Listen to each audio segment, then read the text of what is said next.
some of the effects that the Enlightenment ideals would have on Europe and the rest of the world. So we're looking at the times between 1750 and 1850, starting off with what are called the North Atlantic revolutions. And so last class, okay, well that didn't work as good as I thought. Last class, we covered the United States and the Revolutionary War and how various Enlightenment ideals, specifically the ones from John Locke, affected, that movement. All right? And so now we will move on to the French Revolution.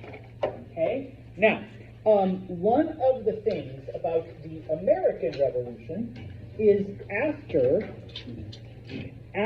the Battle of Saratoga, okay, over half of the soldiers and a majority of the weapons were French, okay? Without, and I know people will be like, shut up, son, but without the French, all right, the colonials probably would not have won the Revolutionary War, or at least not in the time that they did, okay? And so, wars cost money. Sending other countries soldiers and weapons and all kinds of stuff costs you money. And so the king at the time is Louis XVI. He had practically bankrupted the French economy, helping the American colonists overcome, British rule. All right. Now, people ask, but why? The biggest reason the French and the British have always, the English have always hated each other. That continues on up until World War I. The French and the British don't really agree on anything. There's one or two exceptions, but for the most part, they were constantly fighting. And if you recall, during the 7 Years' War, because it wasn't just the French and Indian part, but during the 7 Years' War, France lost a lot of their land. And so they're looking to get back at the British, and if they can help some of their colonies escape and, then more power to them. And so Louis, obviously, indebted France, like I said, practically bankrupted their economy. And so the quickest, easiest way for a country to raise money is what? Taxes, yes. So that's what Louis tries to do, okay, is raise taxes on the French, because the French are in debt. Now, we got to explain the French government just a little bit. Yes, they are an absolute monarchy. Yes, Louis controls everything, and what he says happens, okay? But you still have a representative body that, is kind of in charge of okaying and approving certain things. And in this case, they speak for the people, trying to share the will of the people with the king. It was known as the Estates General. Okay? Now, it didn't quite function like a legislative body. It wasn't like Parliament or Congress or anything like that. They literally just passed on the will of the people to the king, and the king just ignored them for the most part. Okay? And so, the way it was comprised is that society in France was split into three groups. They were called estates. The first estate was the Catholic Church, okay? So if you were a priest, if you were a nun, if you had anything to do with the church, you got a voice, or at least a forum by which you could express your wishes to the king, okay? The second estate were the nobility, the nobles, okay? But remember, the nobles have basically been cut off from most of their real power because we have the royal shoe tire, all right, and the coat picker outer. Thanks, James. All right, and of course, Frank is going to bring me my hairbrush this morning, so he has to pick out one of my brushes. All right. Well, they make up the second estate. Okay. The third estate is everyone else, every other French citizen in the country. Okay. Each of these estates had a vote. This is the message we're taking to the king. Okay.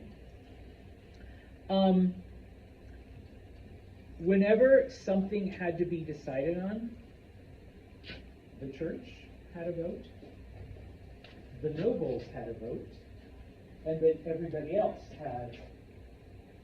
So it's one vote for Alsace, one vote for Alsace, and one vote for you. You guys are pleased. All right. Not very fair. Okay.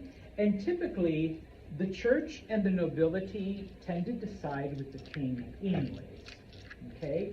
If the people wanted real change, they were always outvoted. Okay? Now, when it came to taxes, the church was not taxed. Church doesn't pay taxes because they're the church. The nobles don't pay taxes because they're the nobles. They're related to the king. Everybody else pays taxes. Okay? And so when Louis tries to raise taxes on the people, church says, whatever. Nobles say, whatever. The average people are like, we don't think so. We already pay like so much taxes, and now you're gonna, raise them. We want to tell Louis that we don't want him to raise taxes, that we're unhappy with this. Priest says, I really don't care. Nobility says, I don't care either. Okay? So you just got outvoted, average normal people, 2-1. Okay? We tell the king, we don't care. Go ahead, do what you got to do. Okay? Well, that's what happens here. All right?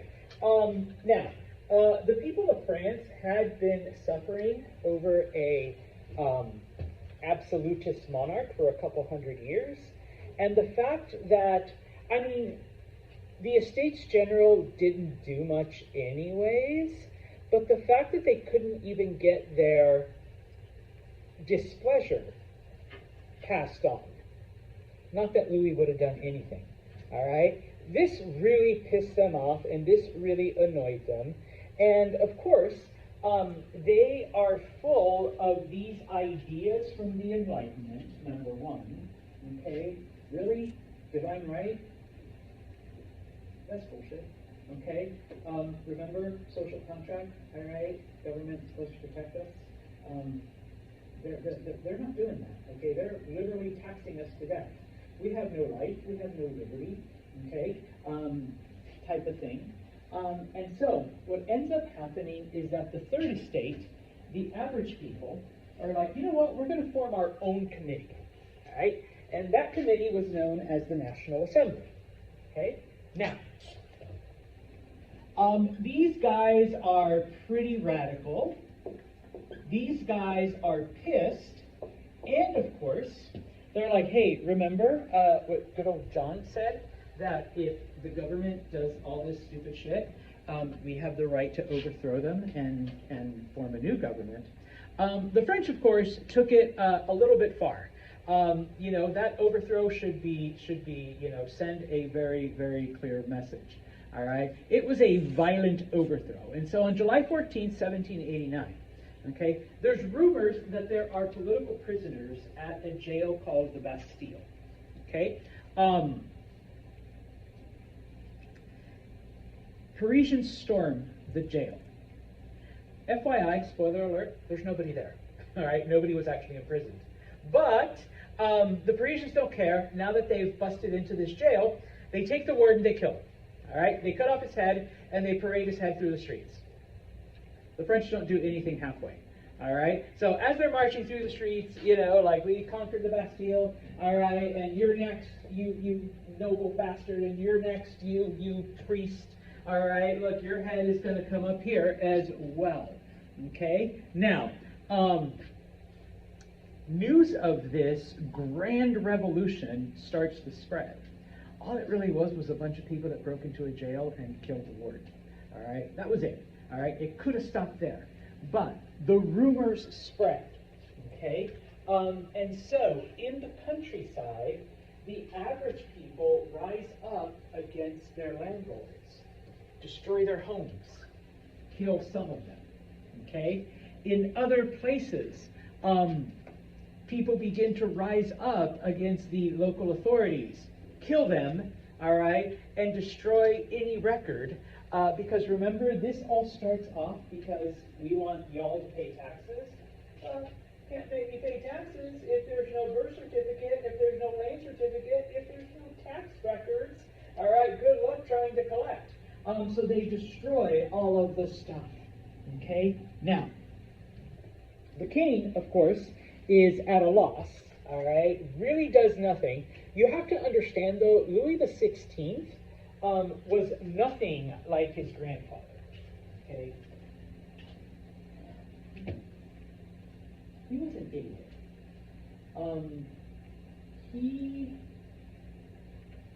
was obsessed with keys. He had a key collection. And there's nothing wrong with collecting stuff, but that's all he cared about. And he could tell you anything you ever wanted to know about keys. All right? Reading some of the historical documents, he might have been autistic, but we didn't have that word 300 years ago. Okay? And so he's just like, fuck, what do I do? Or Merde, what do I do? I know I'm going to go play with my keys. Type of thing. Okay? And so, you know, everything basically shuts down. Okay? Eventually, the National Assembly is able to break into the palace, and they take Louis prisoner. Okay? Once this happens, okay, the National Assembly is in charge, and they're like, that's it. No more nobility, no more church, okay? Everything now belongs to the people of France, okay? And, you know, following some of the examples of the American Revolution, of course, you know, they changed the words as well, okay? Liberty, equality, fraternity. Everybody is the same. We're all brothers. Sorry, ladies. We're all brothers, okay? And so, no person is higher than someone else. Nobody gets special privileges just because they're a priest, all right? We're all French. Everybody's the same, okay? Now, we get the French version of the Declaration of Independence, okay? But because in this case, okay, we're talking about literally overthrowing a monarchy and abolishing all of that, the Americans were just forming a separate country, okay? This is a little bit more intense. Declaration of the Rights of Man and of the Citizen, okay? In this case, like I said, the whole concept of liberty, equality, brotherhood, fraternity, all men are equal, okay? All men have liberty, all men have the same rights under the law. It doesn't matter if you're a noble, it doesn't matter if you're the king, it doesn't matter if you're a priest. Everybody needs to be the same, number one, okay? Number two, taking the ideas of the Enlightenment, okay? The ideas that authority comes from the consent of the governed. Okay? It's the people of France who give the government the power and authority to rule. It's not the king. It's not because God chose him. All right? Yeah, God chose a moron who's obsessed with keys to rule over France. Like, he couldn't even stop us from storming the palace. That's how inept he is. What's he going to do if we ever have to go to war with, like, another country or some real disaster happens? Okay? Yeah, there's no God in that. All right? That's just dumb luck that he happens to be the son of the son of the son of the son of whomever. Okay? Now, other European countries are worried. Okay, so the Americans broke away. They formed their own country. All right? They didn't actually overthrow anything, though. They just kind of broke off. And most European countries were like, Britain can't even keep your own colonies. And so nobody really thought too much about it. But now we have a situation where a king has been taken prisoner, okay? And the average people are causing all kinds of damage to things, okay? Remember, most countries during this time are monarchies. If this can happen in France, what's going to happen in Austria to King Francis? What's going to happen in, I don't know, Poland to King Brady? Okay? If the Polish people, if the Austrian people see what happens in France, they're going to think, well, why can't we get rid of King Brady and King Francis? Sorry, Frank. Francis is more of a kingly name. Why can't we get rid of our king and institute a new type of government? Okay? And so, now, FYI, okay, two things happen at this point. Okay? Number one, like any revolutionary movement, you unfortunately have a lot of different groups with different interests. And so, not long after they take Louis into custody, you have the ultra-violent ones, you have the medium-violent ones, you have the more peaceful ones, all right? You want people that want a complete revamp of the government, but then you want others that only want like a partial thing. He only wants the church to be disenfranchised. Like the nobles, like all they do is pick a jacket. Like that doesn't really matter. But Jose says, fuck the nobles. They suck. The church, okay, we gotta go to church. But the nobility can but the nobility needs to go. And so, as these groups, and of course, Morgan just wants to kill everyone. All right? So it's like, as these groups are disputing amongst themselves, other countries with monarchies are like, now's the chance. We will send our armies in, free Louis, put him back on the throne, and, give them some backup so that, like, the people don't rise up again. Specifically, Austria, Prussia, Britain, and Russia, these are all monarchies, okay? If the Russian people, if the Austrian people saw that the French were successful in getting rid of their king, next thing you know, Russians are going to overthrow the Tsar, Austrians are going to overthrow their king. Hell, even in Britain, where the king just does this, all right, the people will overthrow him too, okay? So this way we keep it from spreading, okay? And of course, it's kind of a chaotic situation because you've got France being invaded by foreign countries, and at the same time, you have different factions within the revolution fighting each other, all right? So you're fighting each other, and you're being invaded by these four countries, trying to take you apart and put the king back, all right? It's a shit show, okay? So, what ends up happening, all right? First off, we enter a period known as the Reign of Terror, okay? Number one, the French, now that they see that, okay, we've got Morgan wanting to kill everyone, we've got Jose wanting to kill the nobles but keeping the church because he loves the church. But then we got Matt wanting to kill all of the priests but leaving the nobles alone because the nobles really don't do shit anyways, might as well just let them do what they can pick out my jacket, type of thing. And then maybe we've got someone like Emma who's like, I really don't care, I just want cheaper bread.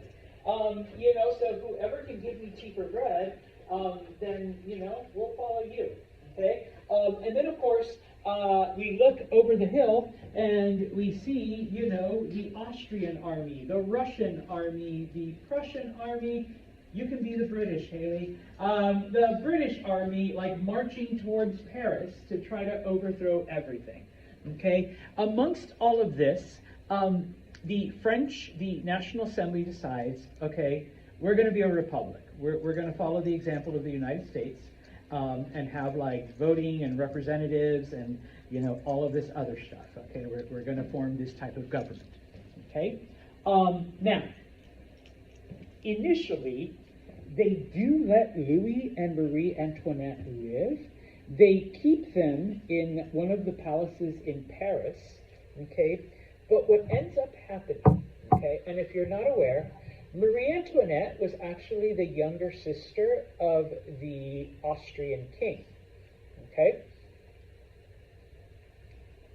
He's going to rescue his sister, all right? Because Louis had promised to be good and to follow the rules of the Republic, he really wasn't kept under guard all that much. He had certain freedoms.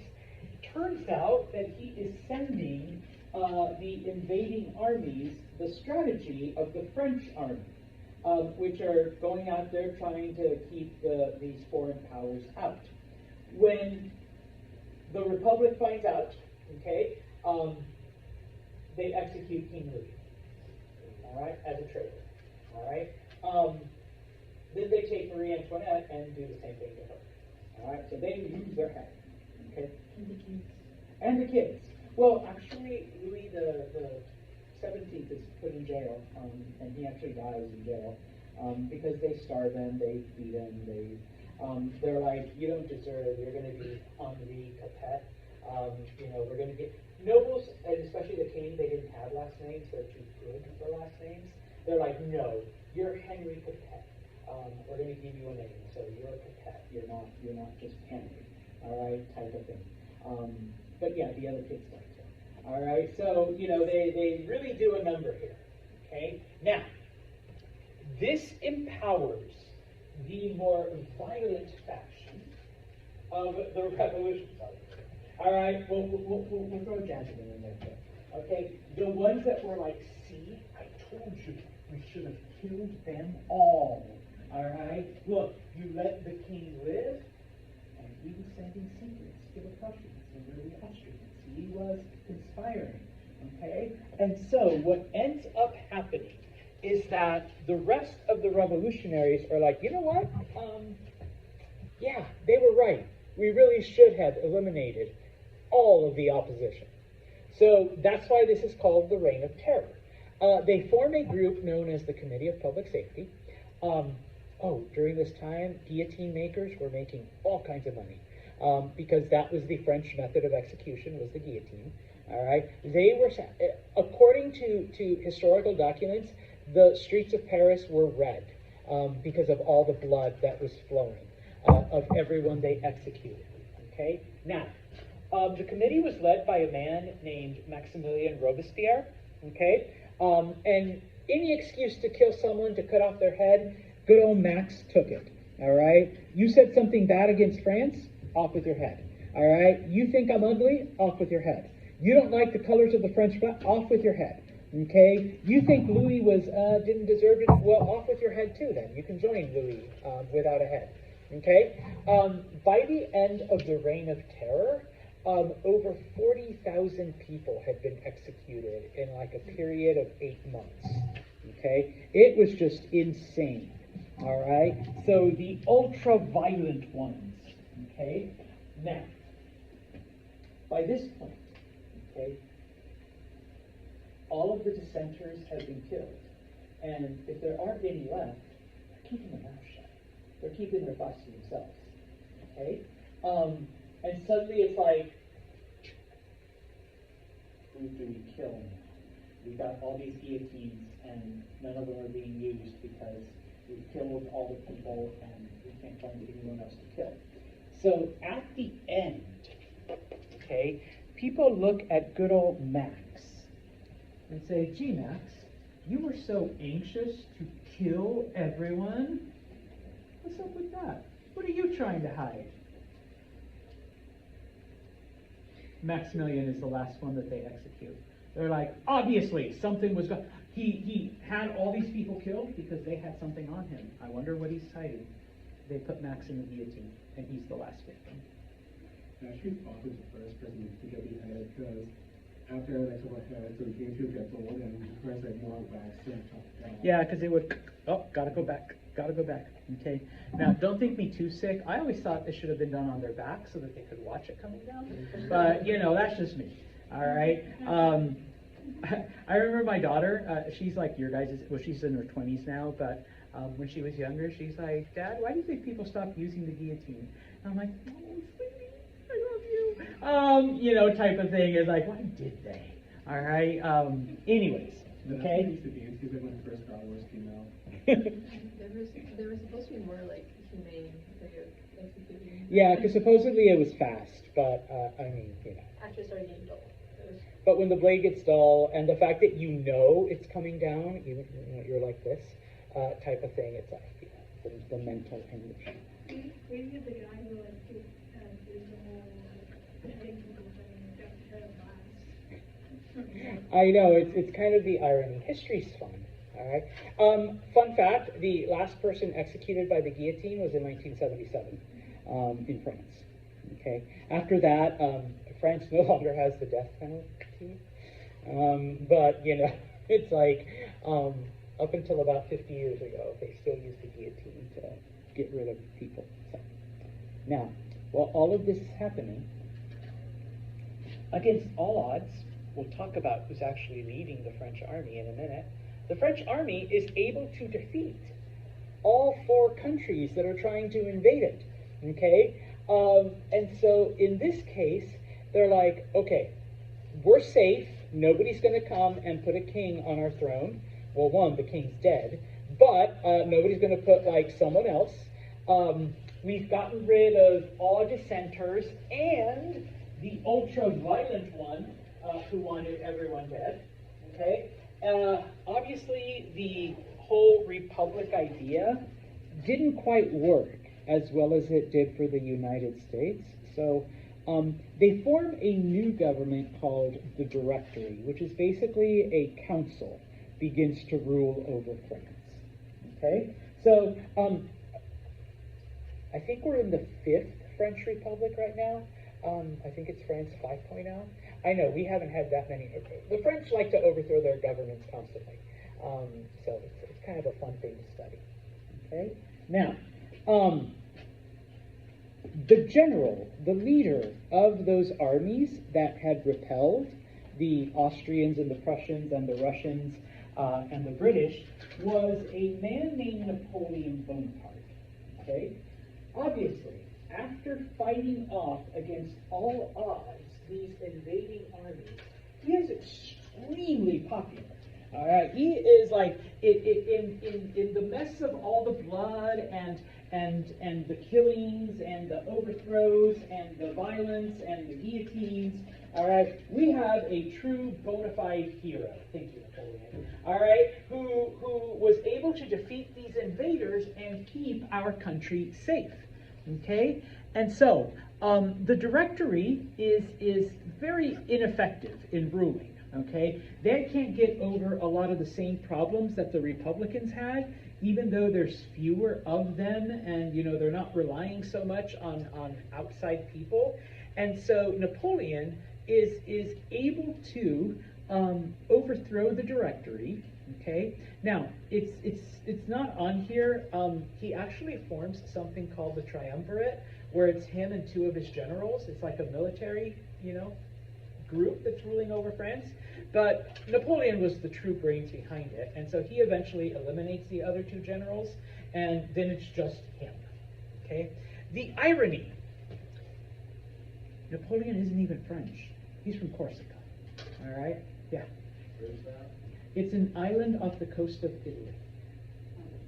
Now, the French had conquered it, so technically it was kind of a part of France in that regard, but it was predominantly like Italian, and then like after the French took it over, it was like a Franco-Italianish people. Their dialect was a mix of French and Italian, like type of thing. So he wasn't like a true Frenchman, okay, type of thing. All right, but he comes to power. All right, now he does make quite a bit of changes. All right, we think of Napoleon as a military genius, which he was, okay? But he also was able to recognize a lot of the problems that plagued the Republic and the Directory and get rid of them, okay? One of the issues is even though they have overthrown the government and overthrown the king, okay, both the Republic and the Directory still kept a lot of the old, like, traditions that the French had. They just replaced the king with whatever. Napoleon is like, no, we gotta get everything gone. We gotta start clean. And so, the assembly has already eliminated, like, the privilege of nobility. Napoleon says, you know what, we need to eliminate all privilege. Okay? If you're going to get ahead, and he does this in the army, I'm going to promote people based on your ability. Not because you are the third Count of Marseille, or not because you're the cousin of the Earl of Burgundy. All right? Because typically during these times in Europe, if you were a noble, you were guaranteed to be a leader. You were guaranteed to be an officer. Okay? Didn't matter if you could actually fight or knew anything about the military. All right? And Napoleon's like, that's just fucked up. That's how we got into this in the first place. That's how we ended up with a king who's obsessed with kings. All right? Because they just let him be king because that's how he was born. No. Show me that you can fight. Show me that you can lead men. Show me that you can plan out military strategy, and you'll be the one leading. Okay? He applies this then to other parts of French society. Okay? We'll get into that in a minute. All right? But he is so popular. Okay? He is able to take all control. And little by little, he is able to eliminate a lot of the democratic reforms that the revolution had installed, and he is able to become, at first, basically a dictator. Because the changes that he made actually worked. They actually made French society better. People were like, okay, I mean, sure, he has all power, but unlike Louis XVI, the shit he's doing is actually making things better for everyone.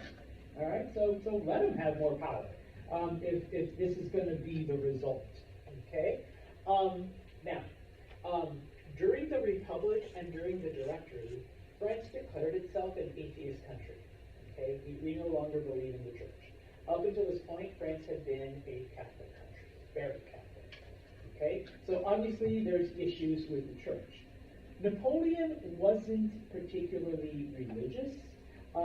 He used the church for his advantage, and he realized, okay, we don't have to make France Catholic, but if we come to an agreement with the Pope, I can keep some of the religious zealots happy, and, you know, we have an ally in Italy, and other Catholic countries, you know, like Austria, will back off on some of their things. Okay? So he saw the advantage of embracing religion, not so much that he believed himself. Okay? And not to preach too much, but we do see that in modern day politics. Okay? People who embrace the idea of religion because it's advantageous, not because they're actually devout. No offense if you are religious, but some people do that. Just FYI. All right? Now, okay? He wants Europe under his control. Okay? He wants everything. He's a conqueror. All right? He is a military genius. He's like another Alexander. Okay? And so, once he has enough power, once his popularity guarantees that he will stay in power, he declares himself emperor in 1799. Okay?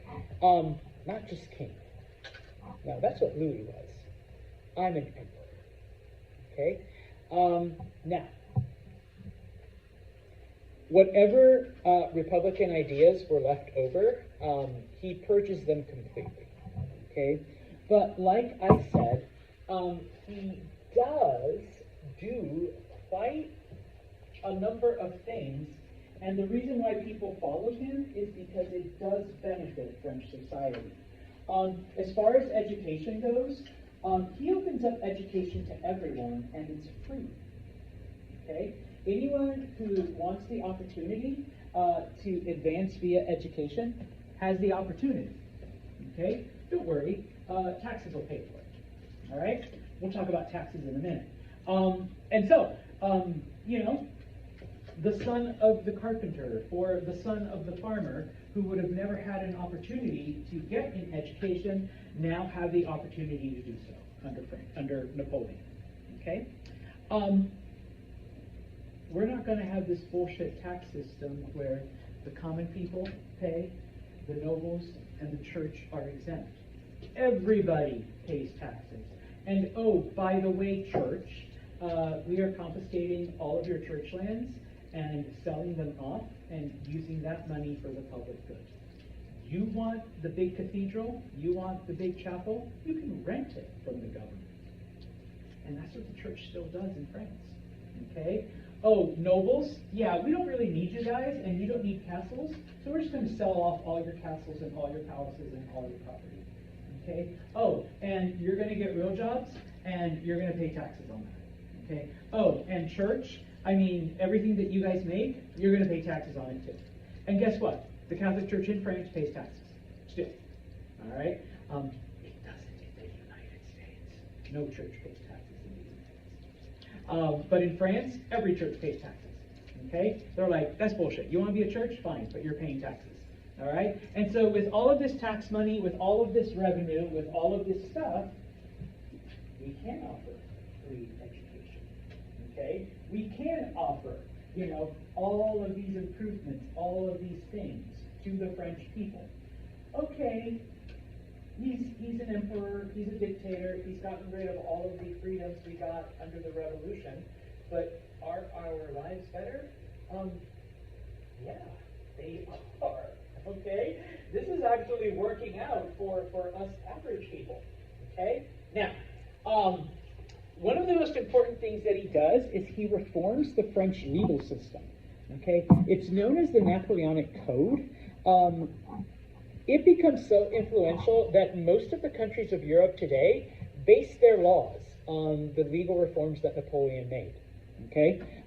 Most of the countries in Latin America base their legal system on Napoleon's laws, on the Napoleonic Code. United States doesn't. We base ours on English common law. All right?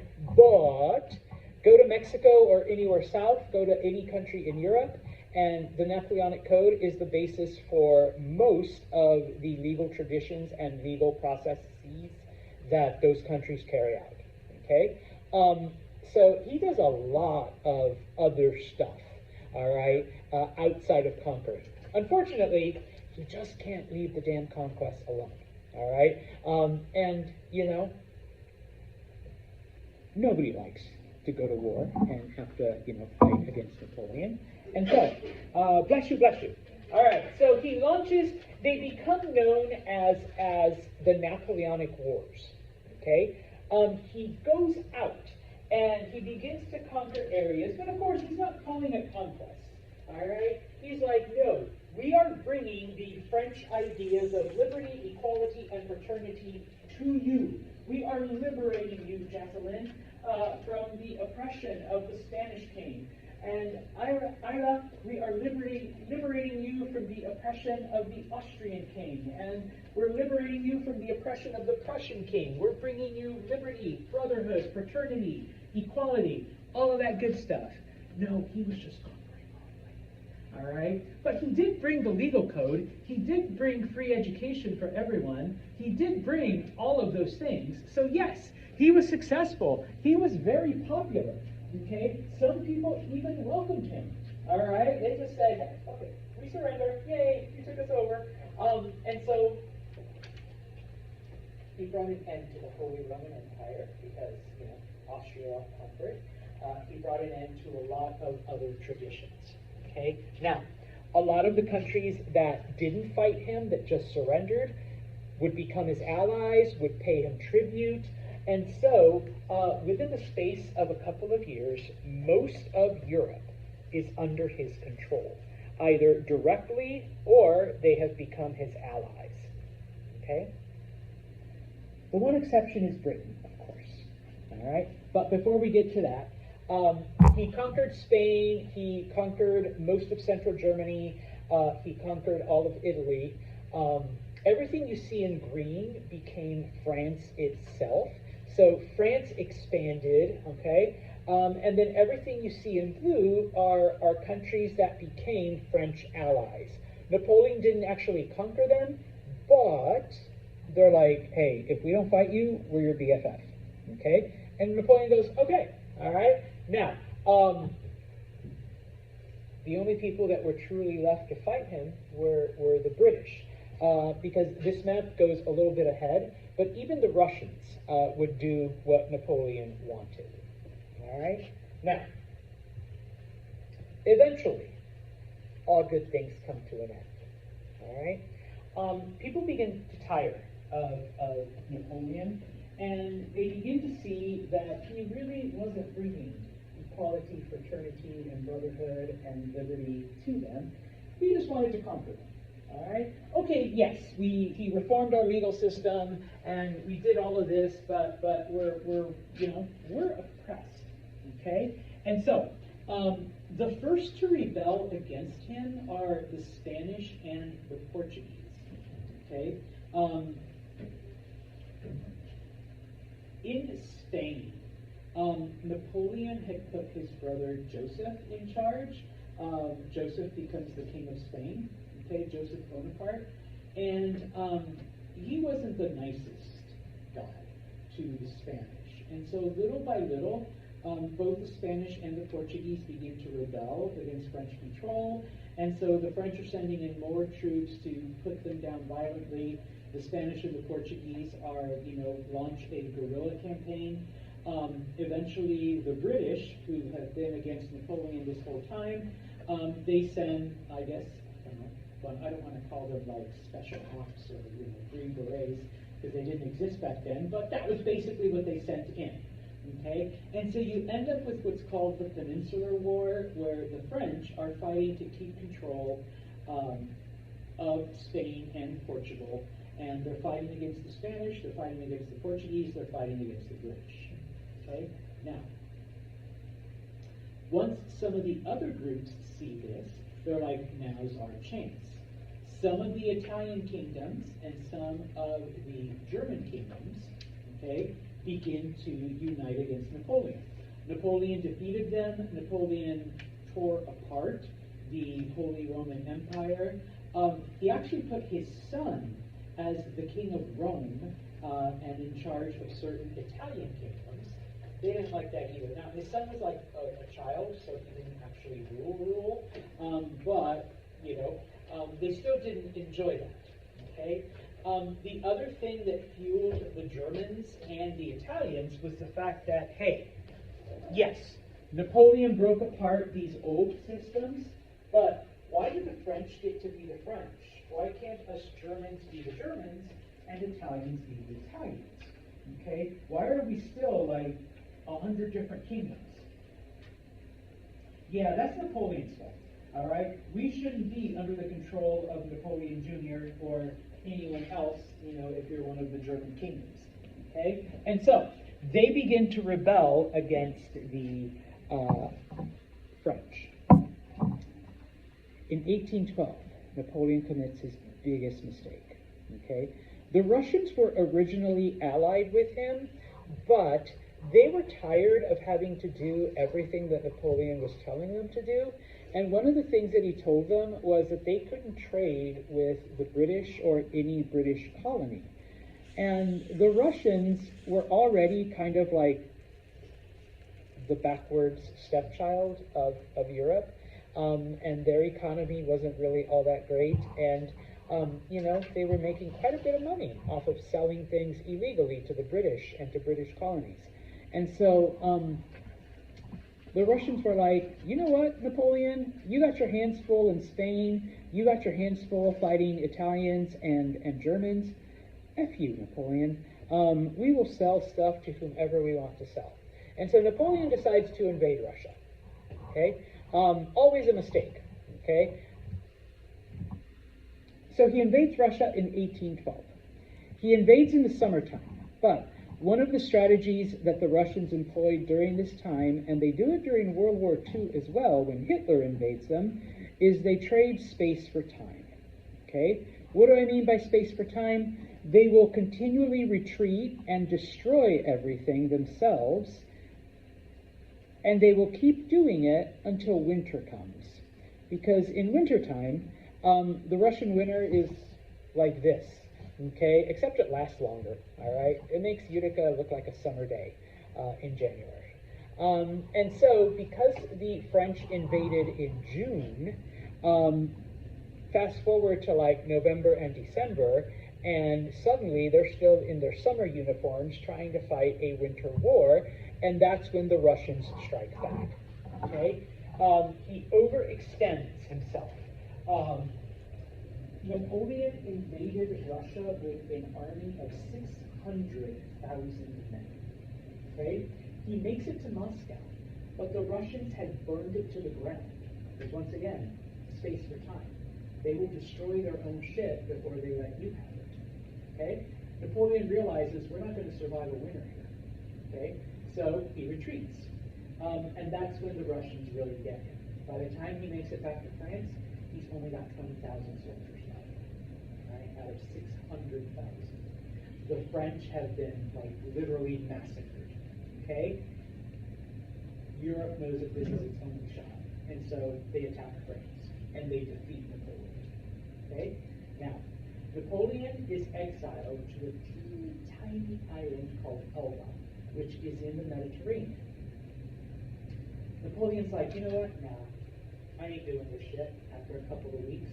So he escapes Elba, he makes it back to France. When he gets to France, the people love him. They're like, yay, Napoleon's back, he's going to save us.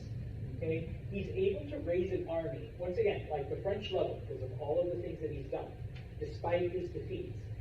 The French raise another army for him. He's able to fight off the British and the French, not the French, the Prussians, the Austrians, the Italians, the Germans for 100 days. Okay? Until finally, 1815, against a British army in Waterloo, which is in modern-day Belgium, is his final defeat. All right, he's captured. They learn their lesson. They send Napoleon to an island called Helena, St. Helena, which is in the middle of the South Atlantic, populated by penguins. It's a frozen wasteland. It's one of those islands that I think Trump imposed tariffs on. There's penguins and nothing else. There's a jail there. There's Napoleon, a couple guards, and that's it. All right? There is no way he is getting off this island. And in fact, he dies on the island. Yeah, they did send him, so he dies of that. Okay? But he is completely and totally defeated. All right? Now, the debate. Do we go back to pre-revolutionary France? Because that's what started it all. Having a royal family, having an absolutist monarch who only taxed the working class, gave the nobles a free pass, gave the church a free pass. Do we go back to that system? Or do we make some changes to keep this from ever happening again? Because we almost lost a monarchy. And if the French had won,